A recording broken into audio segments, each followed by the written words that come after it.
A new parcel from Go Game Geek arrived. I have already made a few reviews of items from this shop. For those who are not aware, Go Game Geek specializes in retro gaming hardware. So let's see what's inside. First off, there is an extra. A mousepad. It's a compact, well-made gaming mat. It's not very big compared to the large full desk mats that we commonly have now. However, it is very interesting to the touch. It's not fabric, it's not rubber, but somewhere in between. Kinda like oilcloth or something like that. And obviously it has the Go Game Geek logo on it. The mat had a little bit of chemical smell, but it aired out after a couple of days. It's a nice mat, but the mat is not why we're here. The thing I actually ordered is the portable retro gaming console named Brick from a company named Trimui or something like that. They are not exactly new to the scene, they do have some quite decent models already, but the Brick is their latest model. At first glance, it's just another vertical format console, similar in shape to a classic Game Boy, screen on top, controls below the screen. Personally, I prefer this to horizontal layouts with controls on the sides, and also this design doesn't give me headaches when I play on public transport. I went for the version with the preloaded SD card, though you can potentially skip this if you already have any spare SD card. There are several capacity options. This is the smallest one, which is still 128 gigs, and it came stuffed with preloaded games and emulators. Even though you can skip this step and download everything online to your existing card, I decided to get the feel of what a customer will get for the money, especially if the user is not very skilled in game emulators or if you are buying this as a gift to someone else. The card had some problems. I think it was extracted before it finished copying, and whenever I tried to copy data onto it, it gave an error. But after running fsck utility in Linux, or you can use checkdisk in Windows, it worked fine. Also included in the box is the handheld itself, of course, a USB Type-C charging and data cable, an instruction booklet, and spare buttons. The thing is, this device supports easy change of buttons, and the device itself also comes in different colors. I chose the black one, however other colors, including very vibrant ones, are also available. And you can also have the shoulder buttons in different colors, so that is how you can personalize this device to your liking if you want.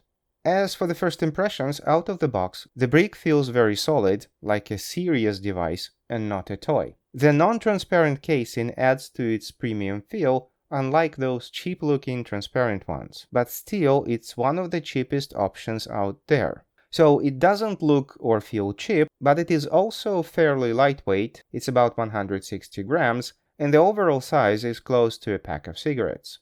The Brick features some RGB backlighting, and the color could change depending on the emulator you're running, which is pretty cool. I really enjoyed the back buttons, the shoulder buttons. They do exist, however they don't protrude, which is great for pocketability since they won't catch on things. Between the shoulder buttons there is a USB-C port, not an exactly convenient location, however this is an accessory port, so you connect some type of accessories here, and the main Type-C port is actually on the bottom of the device.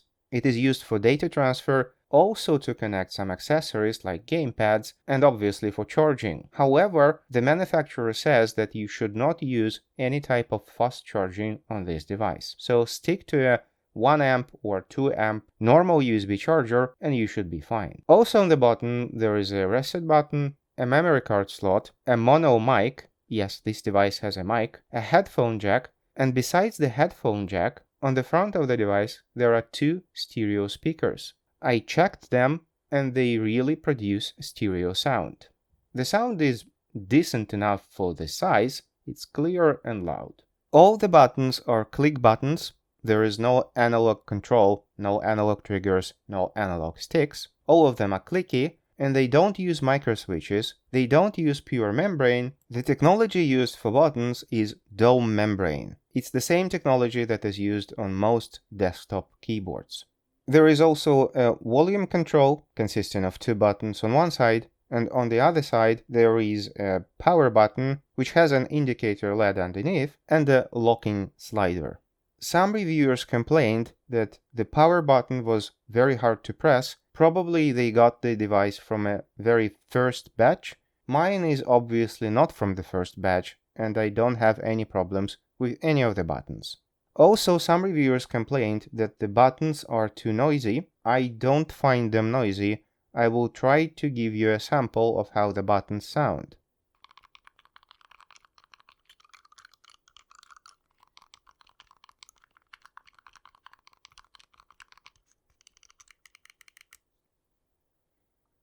Personally, I don't find them too loud, but this is up to you to decide. As for the hardware specs, the device is powered by all-winner A133 chipset, which is quite a powerful one, and powerful chipsets usually come with high temperatures. However, this device does get warm, but it doesn't get over 40 degrees Celsius, which is very bearable. Also, the upper part of the back of the device, opposite to the screen, is made of metal, not plastic, which definitely helps to dissipate the heat, thus the thermals are not that bad.